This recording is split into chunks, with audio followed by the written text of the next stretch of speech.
Two people, same money, same starting point, same city. One buys a rental property, one buys index funds. 20 years later, one of them is sitting on over $500,000, completely stress-free, never answered a single maintenance call, never chased a single tenant, never lost a single night of sleep. The other one worked for 20 years, took on hundreds of thousands in debt, dealt with broken pipes at 2 in the morning, and ended up in almost exactly the same place. Which one would you rather be? Because the answer is not what the internet is telling you, and the math is not what your landlord friend at the barbecue is telling you either. Today, we run the real numbers, every single one. No shortcuts, no agenda, just the truth. Here is exactly what we are covering today. We are going to follow two people, Zaid and Adam. Same age, same income, same $50,000 saved. The only difference is what they do with that money. Zaid buys a rental property. Adam buys index funds.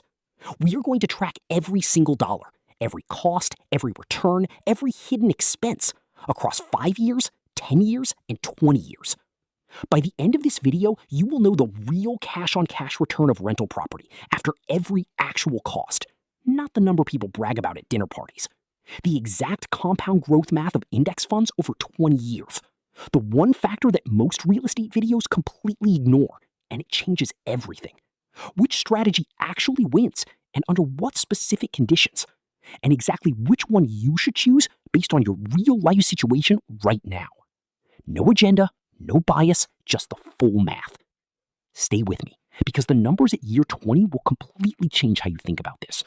My name is Zishan, and welcome to the Wealth Operating System, where we treat personal finance like an engineering problem. Today, we are debugging one of the biggest financial debates of our time. Let us get into it. Meet Zaid and Adam. First, let me introduce you to Zaid and Adam. Both are 30 years old, both living in comparable mid-sized cities. Zaid in Dallas, Texas. Adam in Chicago, Illinois. Both earning $60,000 per year, a completely realistic salary for a young professional in their early 30s. Both have been disciplined. Both saved $50,000. Both are ready to make their first serious wealth-building move. This is where their paths split completely. Zaid decides real estate is the answer. He has been listening to real estate podcasts for 2 years. He knows about cash flow. He knows about leverage. He knows about depreciation tax benefits. He is ready. He uses his $50,000 as a 20% down payment on a $250,000 rental property. A solid 3-bedroom house in a decent neighborhood. 30-year mortgage at 7% interest. Monthly mortgage payment approximately $1,330. He finds a tenant immediately willing to pay $1,900 per month. On paper, Zaid is making $570 per month in profit before expenses. Zaid feels like a genius. Adam chooses differently. He takes the same $50,000 and puts it into a low-cost total market index fund, a simple ETF tracking the entire U.S. stock market. No leverage, no tenants, no mortgage. He sets up an automatic contribution of $400 per month and does not think about it again. His colleagues ask what he is investing in. He says index funds. They nod politely. Nobody is impressed. On day one, Zaid has a house, a tenant, and a story. Adam has a brokerage account and a confirmation email. It is not even close in terms of how it feels. But feelings and math are two very different things. The hidden costs of real estate. What nobody shows you. Before we run the numbers, we need to talk about the costs that every real estate influencer conveniently forgets to mention. Because the $570 per month cash flow number that Zaid sees on day one is not real. It is a fantasy number, a napkin calculation that ignores everything that actually happens when you own a rental property. Here is the real cost breakdown. Property taxes. In most U.S. cities, property taxes run approximately 1% to 1.5% of the property value per year. On a $250,000 property, that is $2,500 to $3,750 per year, every year, regardless of whether the property is occupied or not. Insurance. Landlord insurance, which you absolutely need, costs approximately $1,200 to $1,800 per year on a property this size. Maintenance and repairs. The industry standard is to budget 1% to 2% of property value per year for maintenance. On a $250,000 property, that is $2,500 to $5,000 annually. Some years it is a $150 faucet. Other years it is a $9,000 roof replacement you did not see coming. Vacancy. The average rental property sits empty approximately 1 month per year. That is 1 month of zero income, while the mortgage, taxes, and insurance keep charging you automatically. Capital expenditures. This is the one that destroys unprepared landlords. Roofs last 20 to 25 years. HVAC systems last 15 to 20. Water heaters last 10 to 12. These are guaranteed future costs, arriving in chunks of $5,000 to $15,000. If you're not setting aside money monthly for these, you are not running a business. You are running on luck. Property management. If Zaid hires a manager, that is 8% to 10% of monthly rent gone immediately, approximately $150 to $190 per month. If he manages it himself, he's working a part-time job he is not getting paid for. Nights, weekends, lunch breaks. Either way, it costs something. Bad tenants. Nobody likes to talk about this one. A tenant who understands the eviction process can cost you 3 to 6 months of lost rent, plus $3,000 to $8,000 in legal fees. One bad tenant can erase an entire year of profit. Now let us run the real numbers. Zaid's actual monthly picture after real costs: rent collected, $1,900. Mortgage payment, $1,303. Property taxes, $250 per month. Insurance, $125 per month. Maintenance reserve, $250 per month. Vacancy reserve, $158 per month. Capital expenditure reserve, $200 per month. Real monthly cash flow? Minus $413. Not plus $570. Minus $413. Zaid is losing money every single month before a single unexpected expense occurs. This is the number that does not appear on the YouTube thumbnail. This is the number that does not get mentioned at the real estate meetup. This is the number that Zaid's landlord friend at the barbecue has never actually calculated. Year 1 to Year 5. The reality check. Zaid, years 1 to 5. Year 1 starts well. The tenant pays on time. Zaid feels like the system is working. Then the water heater fails. $1,400. Then the tenant leaves after 14 months. 1 month of vacancy. $1,900 in lost rent. $800 in cleaning and relisting costs. $400 of Zaid's time screening new applicants. Then property taxes increase 8% because the neighborhood is improving. By the end of year 3, Zaid has collected approximately $68,400 in total rent. His mortgage payments total $47,880. Gross cash flow looks like $20,520. But then reality arrives. Property taxes over 3 years, $9,000. Insurance, $4,500. Water heater replacement, $1,400. Roof repair, $2,200. 2 months total vacancy, $3,800. Miscellaneous maintenance, $3,100. Zaid's real net cash flow after 3 years, approximately $500 to $2,000.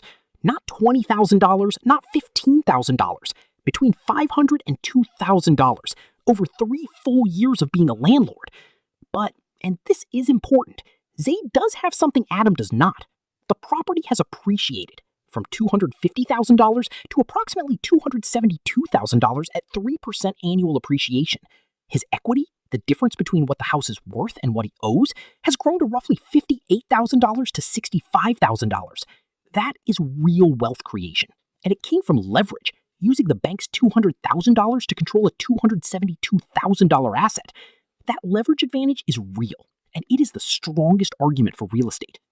Adam, years 1 to 5. Adam does nothing. That is not an exaggeration. He does literally nothing. No phone calls, no repairs, no tenant screening, no midnight emergencies. His $50,000 grows at an average 10% annual return. He contributes $400 per month consistently. By end of year 3, Adam's portfolio was worth approximately $82,000 to $87,000. By end of year 5, approximately $115,000 to $125,000. He contributed $50,000 up front plus $24,000 in monthly contributions, $74,000 total. The market added the rest through compounding. He spent 0 weekends managing anything. Year 5 scorecard. Zaid, $65,000 in equity plus minimal cash flow plus 5 years of active management. Adam, $120,000 in portfolio plus 0 active management. Adam is ahead, significantly. But Zaid still has leverage still working silently in his favor. The real separation comes later. Year 10, where it gets interesting. Zaid at year 10. The property is now worth approximately $335,000 to $350,000 at consistent 3% annual appreciation. Remaining mortgage balance, approximately $166,000. Equity, approximately $170,000 to $184,000. Zaid has been raising rent gradually. It is now $2,100 per month. Cash flow has improved slightly as the mortgage stays fixed while rent increases. But in year 7, the roof needed full replacement, $11,500. Zaid did not have a capital expenditure reserve properly funded. He used a credit card, paid interest on it for 14 months. In year 8, a tenant stopped paying. Eviction process took 4 months. Lost rent, $8,400. Legal fees, $3,200. Total out-of-pocket costs beyond the original down payment over 10 years, approximately $28,000 to $40,000 above what rent covered. Zaid's total real wealth at year 10, property equity, $177,000. Net cash flow profit, approximately $8,000 to $15,000. Total hours worked managing property, estimated 600 to 900 hours over 10 years. Adam at year 10. Adam has contributed $50,000 up front, plus $400 per month for 120 months, $48,000 in contributions. Total invested, $98,000. At 10% average annual return, Adam's portfolio is worth approximately $170,000 to $185,000. He spent 0 hours managing it, 0 emergencies, 0 credit cards used for unexpected costs, 0 evictions, 0 midnight phone calls. Year 10 scorecard. Zaid, $177,000 in equity, plus ongoing management burden. Adam, $177,000 in liquid portfolio, 0 management burden. They are essentially tied in total wealth at year 10, but the quality of that wealth is completely different. Zaid's wealth is illiquid, locked in a single asset in a single zip code. To access it, he must sell the property or refinance and take on more debt. Adam's wealth is fully liquid. He can access any portion of it within 3 business days with 0 fees and 0 tax consequences held in a Roth IRA. Same number, completely different freedom. Year 20, the moment of truth. This is where the story fully separates. Zaid at year 20?